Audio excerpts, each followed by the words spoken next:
चला, जय महाराष्ट्र विद्यार्थी मित्रांनो, सर्वांचं स्वागत आहे आपल्या Kailas sir maths academy YouTube चॅनलमध्ये। चला विद्यार्थी मित्रांनो, बघा 12वीचा कॉमर्सचा पेपर होता, आज म्हणजे इकोचा पेपर होता, अर्थशास्त्राचा। आता यामध्ये बघा मित्रांनो, खूप सारे आयएमपी क्वेश्चन दिल्या, जुन्या क्वेश्चन पेपर सोडून गेल्या आणि 100% दिलं ते direct 100% as it is same to same आलं होतं, बरोबर? As it is same to same आलं होतं। आता लक्षात घ्या मित्रांनो, आर्ट्सच्या विद्यार्थ्यांना फुल सपोर्ट असतो, कॉमर्सच्या आपण काही विद्यार्थ्यांसाठी व्हिडिओ आपण बनवत आहे। आता लक्षात घ्या, काही कमेंट आल्या, एक दोन कमेंट आल्या की सर आम्हाला बुक किपिंगचा एखादा जुना क्वेश्चन पेपर तरी दाखवा किंवा आयएमपी क्वेश्चन थोडक्यात सांगा। आता मित्रांनो, प्रामाणिकपणे सांगतो का आपण क्वेश्चन पेपर बघणार आहे, ओल्ड क्वेश्चन पेपर असणार आहे, यामध्ये पॅटर्न समजून घ्या, कोणकोणते क्वेश्चन असतील, लॉंग आन्सर असतील ते तुम्ही स्वतः प्रॅक्टिसला तयार ठेवा। आपण एक थोडक्यात पॅटर्न बघून घेणार आहे का बुक किपिंगचा पेपर आपला कसा असू शकतो। ओके, चला सर्व विद्यार्थ्यांना लक्षात घ्या, मराठी मीडियमला तुम्ही चेक करा, मराठी मीडियमचे व्हिडिओच नाहीये, ठीक आहे ना, त्यामुळे आपण पहिल्यांदा तुमच्यासाठी एक व्हिडिओ बनवते, सगळ्यांनी सपोर्ट करा। बाकीचे जे असणारे आता बाकीचे जे पेपर वगैरे असतील सगळ्यांना त्याला पण आपण पाठिंबा दिलाच आहे, बरोबर ना?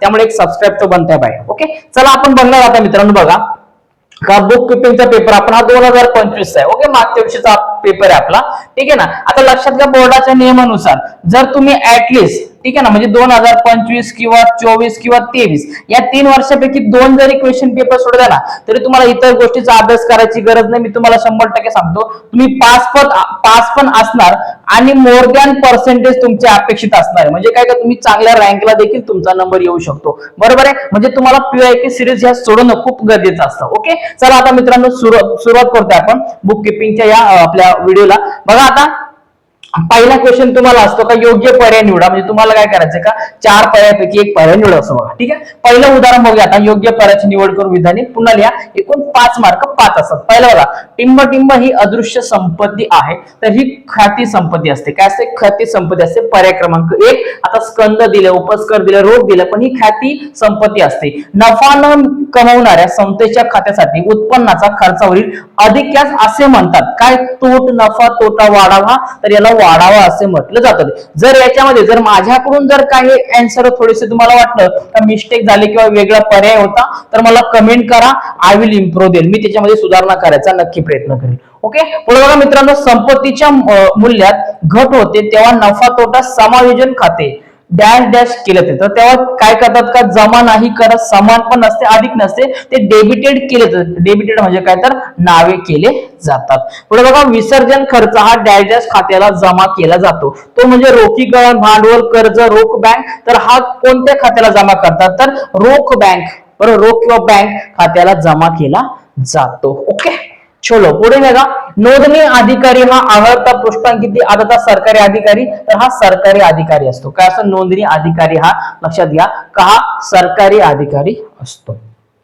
वाक्य पूर्ण करा बघा, व्यापार खाते डॅश डॅश खर्चाच्या आधारे तयार केले जातात। आता तुम्हाला याच्यामध्ये देखील 5 मार्क असतात, म्हणजे तुम्हाला 5 क्वेश्चन असतात, रिकाम्या जागा भरायच्या। व्यापार खाते हे नामपत्र खर्चाच्या आधारे केले जाते। त्याच्यानंतर उत्पन्न खर्चाचे खाते हे खाते असते, ते देखील काय असतात? तर नामपत्र असतात, सॉरी नामपात्र असतात, ठीक आहे ना, लक्षात घ्या काय? नामपात्र। हा, मृत भागीदाराच्या वारसाचे खाते ताळेबंदात डॅश डॅश बाजूला दाखवले, कुठल्या बाजूला? तर देयक बाजूला दाखवले जातात। कायम ठेव फिक्स डिपॉझिट खाते डॅश डॅश गटात मोडते, तर ते असतं मालमत्ता गटात। कुठे असतं मित्र? लक्षात घ्या, मालमत्ता गटामध्ये असते, लक्षात घ्या। आता हे जे काही क्वेश्चन दिले, आपण ज्या जुन्या क्वेश्चन पेपर सोडून घेतले ना त्याच्यामध्ये 100% आलं होतं, तर आता प्रयत्न करूया याच्यातले काही क्वेश्चन घ्या, तुम्ही राहिलेले उदाहरण असेल त्याचा चांगल्या प्रकारे सराव करा, प्रॅक्टिस करा, उदाहरणं सोडवा, पाठांतर करून जा, काय फॉर्म्युला असेल ते लर्न करून जा, आणि जर वेळ भेटला तर अजून एखादी क्वेश्चन पेपर 2024-23 ची पण घेण्याचा मी प्रयत्न करतो, पण तुम्ही चांगला सपोर्ट करा, नक्की घेऊ आपण। ओके ना, बघूया आता पुढं। जर भागीदाराने एखादी संपत्ती ठेवून घेतली असेल तर डॅश डॅश खाते नावे होते, काय? जर भागीदाराने एखादी संपत्ती ठेवून घेतली, त्याच्याकडे ठेवून घेतली, तर भागीदाराचे खाते नावे होत असते, बरोबर आहे, पार्टनर म्हणतो आपण। आता पुढे बघायचं आपल्याला गटात न बसणारा शब्द बघा, मॅन ऑर्डर म्हणतो आपण का मजुरी खाते, वेतन खाते, पहिला बघा मजुरी खाते, वेतन खाते, अधिकार शुल्क खाते आणि आयात शुल्क खाते, तर याचं उत्तर आहे मित्रांनो आयात शुल्क खाते। कारण आयात शुल्क खाते काय का अप्रत्यक्ष खर्च आहे आणि बाकीचा सगळं दिला म्हणजे मजुरी खाते, वेतन खाते, अधिकार शुल्क खाते हा सगळा ए टू झेड हा प्रत्यक्ष खर्च आहे। ओके, चला पुढे बघा, यंत्र खाते, उपस्कर खाते, संगणक खाते आणि भाडे खाते। बघा आता हा काय? तर हा खर्चाचं खाते बघा, भाडे खाते काय? हा खर्चाचा खाते, आणि बाकीचं दिलेले यंत्र खाते, उपस्कर खाते किंवा संगणक खाते हे काय? तर इतर मालमत्ता आहे।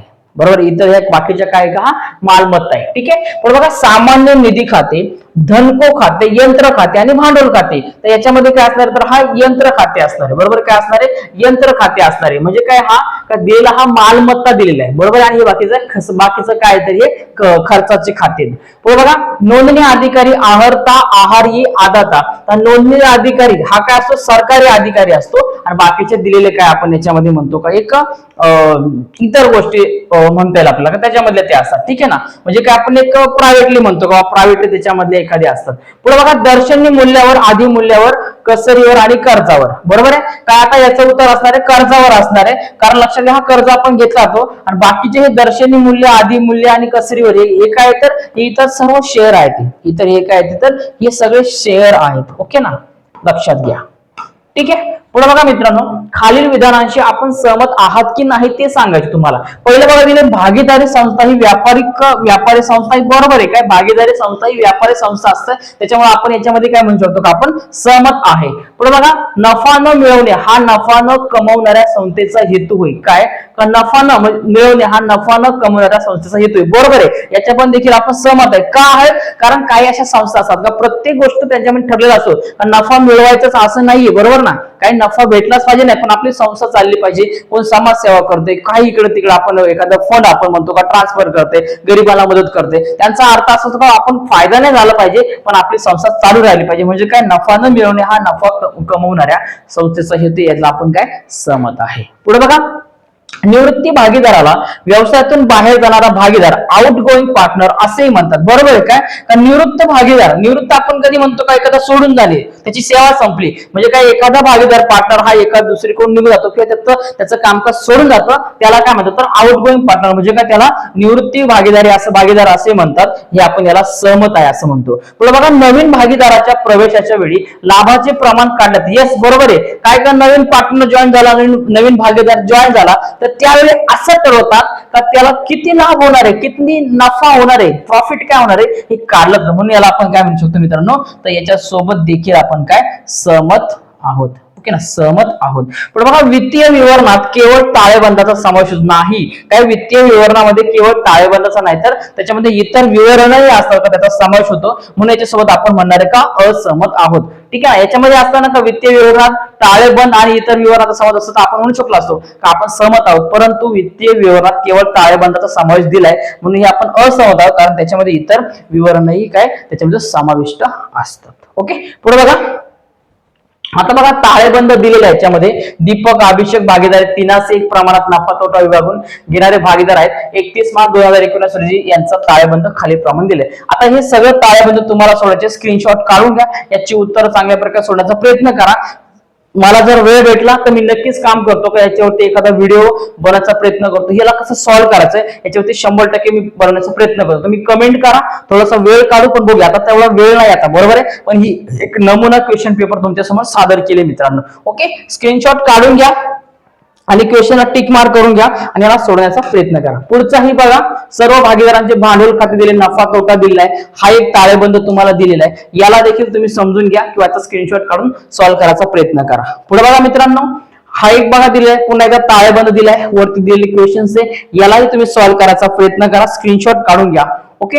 याच्यावरती मी 100% सांगतो तुम्ही का मला फक्त कमेंट करा थोडा वेळ भेटू द्या. याच्यावरती आपण नक्कीच पूर्णपणे कसं सोडायचं पूर्ण कशी ट्रिक्स लावायची याच्यावरती मी पूर्ण क्वेश्चन बघणार आहे. आता बघा संगणकीय लेखांकन प्रणालीचे CAS महत्व स्पष्ट करा. तुम्हाला CAS चे महत्व स्पष्ट करायचे. खाली पुन्हा तुम्हाला ताळेबंद दिलेलं आहे. ओके. बघा खाली दिलेलं आहे दिसते तुम्हाला. ठीक आहे.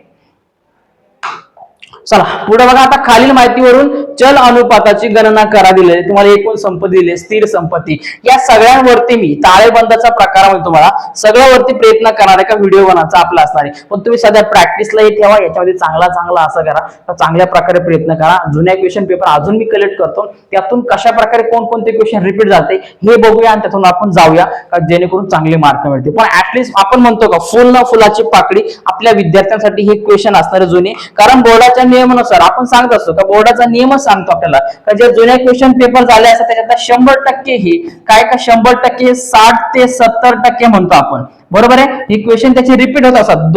तुम्ही जर 3 क्वेश्चन सॉल्व्ह केला मॅक्सिमम तुम्हाला काहीच गरज नाही बाकीचं. ओके, तर फायनली मित्रांनो अशा प्रकारे आज आपण बघितलेलं आहे का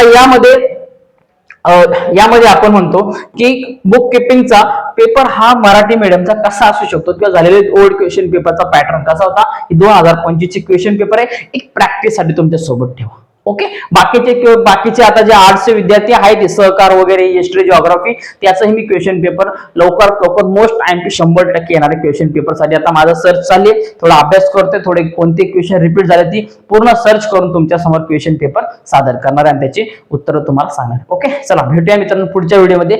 हा व्हिडिओ परत रिपीट घ्यायचे, जे क्वेश्चन दिले त्याचा स्क्रीनशॉट काढून घ्या आणि उत्तरं सॉल्व्ह करायचा प्रयत्न करा. काय अडचण असेल तर मला कमेंट करा. ताळेबंद जर तुम्हाला वाटत असेल का माझ्या भाषेमध्ये तुम्हाला वाटतं चांगलं शिकवतो तर मला कमेंट करा, एक नमुना म्हणून तुमच्यासोबत नक्की सादर केला जाईल. ओके, चला भेटूया मित्रांनो पुढच्या व्हिडिओ. तोपर्यंत सर्वांना जय महाराष्ट्र आणि काळजी घ्या. सर्वांना परीक्षेसाठी खूप खूप साऱ्या शुभेच्छा. चलो, जय महाराष्ट्र.